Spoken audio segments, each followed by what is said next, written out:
Hello everyone. आज जो हमने टॉपिक चूज़ किया है वो है उत्पाला डायनेस्टी। इससे पहले कि मैं आपको इस लेक्चर की डिटेल्स प्रोवाइड करूं, मैं आपसे रिक्वेस्ट करना चाहूँगा कि जो हमारा पुराना लेक्चर था कारकोटा डायनेस्टी पे, आप JKSSB के पेपर्स को निकालिए। आप देखिए क्या वो पेपर्स जो क्वेश्चंस रिलेटेड है कारकोटा डायनेस्टी के, क्या वो उस लेक्चर के बाहर है कि नहीं। आपको खुद ही रियलाइज़ हो जाएगा कि जो हमारी चैनल पे अपलोड्स होते हैं लेक्चर्स, वो बिल्कुल एग्ज़ाम रिलेटेड होते हैं। उसके बाहर आपको पूछा नहीं जा सकता है, कोई सुपरफ्लस डिटेल्स नहीं हम देते हैं। हम टू द पॉइंट देते हैं एग्ज़ाम के रिलेटेड, क्योंकि हमारा मोटिव रहता है कि स्टूडेंट्स या एस्पिरेंट्स जो होंगे वो एग्ज़ाम को क्रैक कर पाएँ। इसलिए मैं आपको रिक्वेस्ट करूंगा कि आप एक बार उस लेक्चर को देखिए और फिर पेपर्स पे चेक कीजिए आप। तो चलो, coming back to the topic, Utpala dynasty. पिछले उस लेक्चर में भी हमने ये देखा कि कारकोटा डायनेस्टी के बाद ही उत्पाला डायनेस्टी का एस्टैब्लिशमेंट होता है। उत्पाला डायनेस्टी का अगर हम टाइम पीरियड के बारे में बात करेंगे तो इसका टाइम पीरियड है 855 AD से लेकर 1003 AD तक। फिर इसके रूलर्स रहते हैं, जैसे एज नॉर्मल एज यूजुअल होता है, डायनेस्टी होती है, उसकी फाउंडेशन होती है, उसके रूलर्स रहते हैं, उसका कंट्रीब्यूशन रहता है। फिर हर एक रूलर का अपना अपना कंट्रीब्यूशन रहता है। और फिर एज ए जनरल कुछ पॉइंट्स होते हैं जो डायनेस्टी रिलेटेड होते हैं, उनको हम डिटेल्ड में डिस्कस अभी करने जा रहे हैं। तो जो इसका पहला रूलर था वो था अवंती वर्मान। अवंती वर्मान इसके फाउंडर थे, उत्पाला डायनेस्टी के फाउंडर थे अवंती वर्मान। यहाँ पे founder of this dynasty, so Avanti Varman was the founder of this dynasty. He was raised and politically groomed by minister Sura. देखो, हिस्ट्री लिखती है कि जो अवंती वर्मान थे, ये जब रूलर बन गए, इसको हेल्प किया था, यानी पूरा सपोर्ट इसको मिल गया था सूरा के दरमियान। यानी सूरा एक आदमी था जिसकी वजह से अवंती वर्मान एक रूलर बन गया या फाउंडेशन रखी उत्पाला डायनेस्टी की। तो without minister Sura it was not possible that Avanti Varman could have made this feat. So minister Sura का बहुत ही ज़्यादा कंट्रीब्यूशन रहा कि अवंती वर्मान रूलर बन गए। फिर अवंती वर्मान का एक और मतलब एक्सपर्ट था, इंजीनियर था, आर्किटेक्ट था, जिसका नाम है सुया। ये दो पर्सनालिटीज बहुत ज़्यादा इंपॉर्टेंट है रेलिवेंट टू अवंती वर्मान। यानी अवंती वर्मान के टाइम पे दो इंपॉर्टेंट पर्सनालिटीज उसके कंट्रोल में थी या उसके अंडर थी या उसी के रिलेटेड थी। पहला था मिनिस्टर सूरा, जिसकी वजह से अवंती वर्मान खुद रूलर बन गए।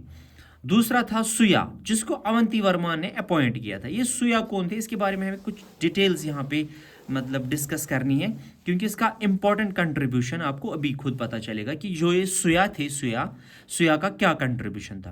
पहले जो सुया थे कि एक इंजीनियर हुआ करते थे और आर्किटेक्ट हुआ करते थे मिनिस्टर अवंती वर्मान के। ये कुछ कंट्रीब्यूशन या वर्क्स है सुया के। सुया, पहला point, desilting of Jhelum river, removal of mud and sand. देखो, जो सुया थे, इन्होंने, क्योंकि ये इंजीनियर थे, आर्किटेक्ट थे, इन्होंने जो झेलम रिवर है जो श्रीनगर में पास होता है, जो श्रीनगर से पास होता है, आपने देखा भी होगा इसको, झेलम रिवर को, इसको डिसिल्ट किया था। यानी उसमें से मड को निकाला था, सैंड को निकाला था, ताकि जो रिवर में पानी का फ्लो है वो ठीक से रहे और वॉल्यूम भी रहे अच्छी पानी की, ताकि आगे इरिगेशन में वो काम आए। वो काम पहले किया था किसने, सुया ने। तो सुया ने डिसिल्ट किया था झेलम रिवर को, वहाँ से मड निकलवाया, सैंड निकलवाई, ताकि जो रिवर की डेप्थ है वो ठीक मेंटेन रहे। Number 2, diversion of the river. जो ये झेलम रिवर था, इसको डाइवर्ट किया, यानी जो इसका कोर्स था उसको चेंज किया। क्यों किया, क्योंकि देखो, ये जो झेलम रिवर थी ये कुछ ऐसे एरियाज में पास होती थी जहाँ से फ्लड्स आते थे, या उन एरिया से नहीं जाती थी जहाँ से पानी की ज़रूरत थी, जैसे ड्राई एरियाज होते, वहाँ से ये नहीं पास होता था। तो फिर सुया जी ने क्या किया, सुया ने इसको डाइवर्ट किया, रिवर का कोर्स ही चेंज किया। कहाँ से किया, जहाँ से फ्लड्स आते थे उस साइड से इसको हटाया, उसका कोर्स चेंज किया उस साइड, और जहाँ ड्राई एरियाज हुआ करते थे उसी साइड लिया। उसकी वजह से क्या हुआ कि जो वो एरियाज फ्लड में रहते थे वो फ्लड में नहीं रहे, और जो ड्राई एरियाज थे जहाँ पे पानी की स्कैरसिटी थी, कमी थी, वो भी उनको वो नीड पानी की फुलफिल हुई। ये दो इंपॉर्टेंट पॉइंट्स हैं, यानी झेलम रिलेटेड रिवर्स इसने कुछ ट्रांसफॉर्मेशन की थी। एक तो डिसिल्टेशन किया था और दूसरा डाइवर्जन किया था। Number 3, foundation of town Suyapur, now Sopore. देखो जो आजकल सोपुर है बारामूला में, सोपुर जिसको एप्पल टाउन के नाम से भी जाना जाता है, उसका ओल्ड नाम था सुयापुर, इसी के नाम पे। जो इसका ये आर्किटेक्ट हुआ करता था, अवंती वर्मन का जो आर्किटेक्ट था या इंजीनियर था वो था सुया। सुया ने ही आज का जो सोपुर है उसी को फाउंड किया था, तो नाम इसका था सुयापुर।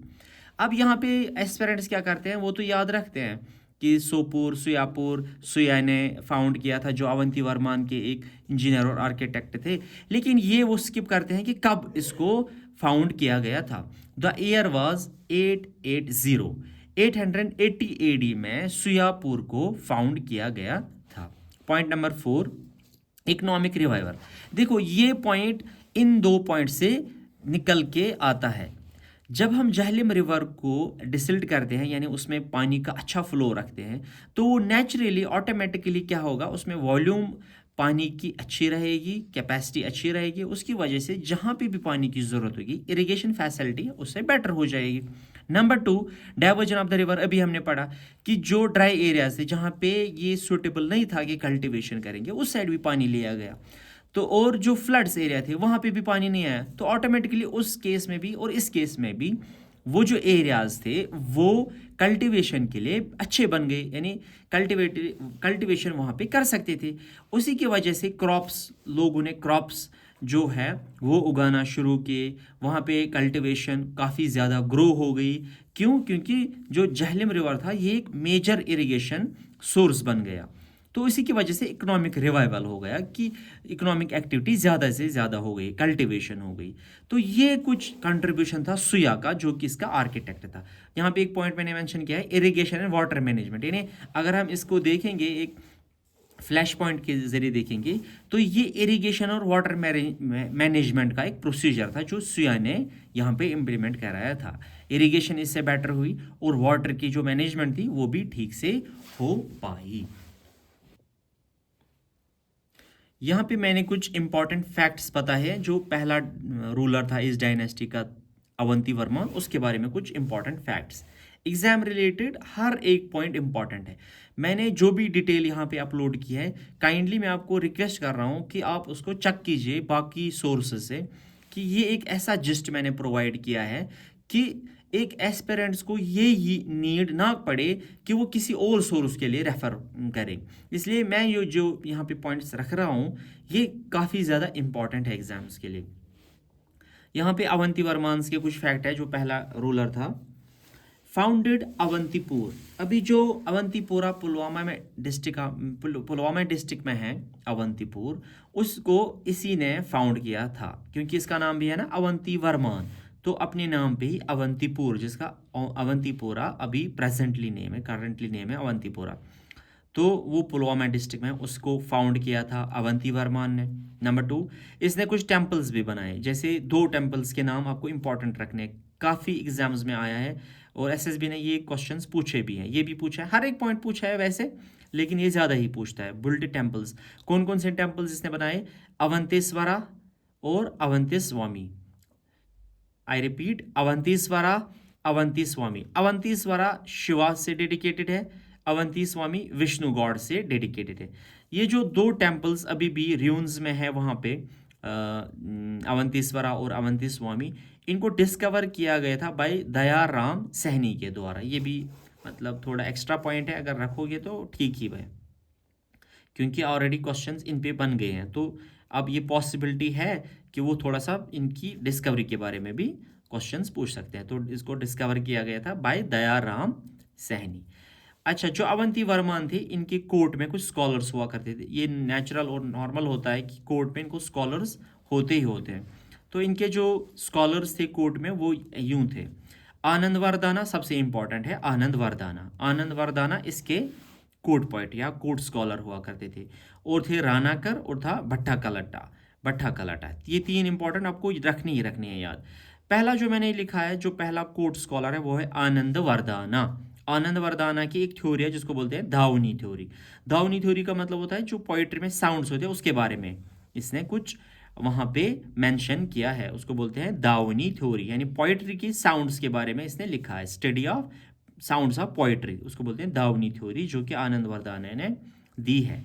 इसी के साथ साथ इसने एक और काम किया, इसने एक बुक लिखी है धवन या लोका। धवन या लोका, ये भी पूछ सकते हैं कि धवन या लोका किस स्कॉलर ने लिखी थी, तो ये आप थोड़ा पॉइंट में जहन में रखिएगा, धवन या लोका, जो आनंद वरदाना ने लिखी थी। एक और इम्पॉर्टेंट स्कॉलर इसके कोर्ट में हुआ करते थे रानाकर, और हुआ करते थे मोस्ट इम्पॉर्टेंट भट्टा कलट्टा। भट्टा कलट्टा जो थे ये एक स्कूल से एफिलिएटेड थे, यानी ये एक आइडियोलॉजी को बिलोंग करते थे। वो क्या है, स्पंद दर्शना। स्पंद दर्शना एक स्कूल है, यानी एक कश्मीरी शेविज्म का एक हिस्सा है, कश्मीरी शेविज्म का एक पार्ट है, एक फैक्ट है, एक सेक्शन है इसका कश्मीरी शेविज्म का, जिसको बोलते हैं स्पंद दर्शना। ये स्पंद दर्शना से ही ताल्लुक रखता था भट्टा कलट्टा, तो ये इंपॉर्टेंट पॉइंट है।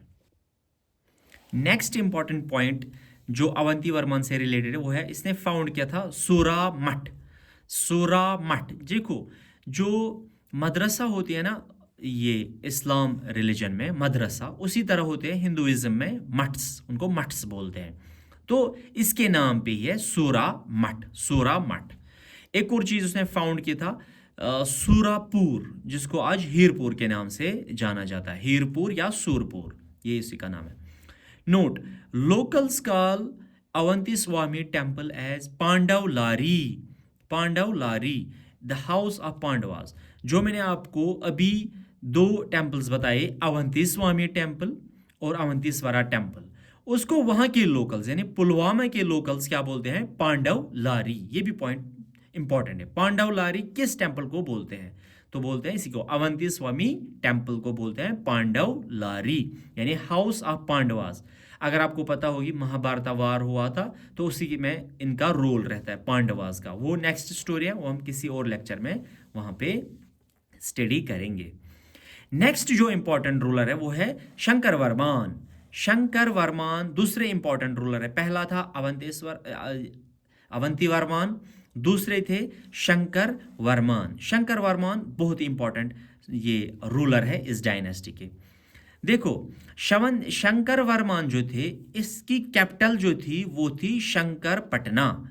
शंकरपटना क्या है, शंकरपटना जो आज का पटन है ना, पटन, उसी को बोलते थे शंकरपटना, ये इसकी कैपिटल हुआ करती थी। मोस्ट इंपॉर्टेंट, अगर आप देखोगे पटन में ही इसका थोड़ा कंट्रीब्यूशन रहता है, टेम्पल्स भी आपको मिलेंगे वो भी पटन में ही मिलेंगे। तो पहला पॉइंट ये है कि शंकर वर्मान जो थे उसकी कैपिटल थी कहाँ, शंकरपटना, जो कि अभी पटन में लोकेटेड है, पटन।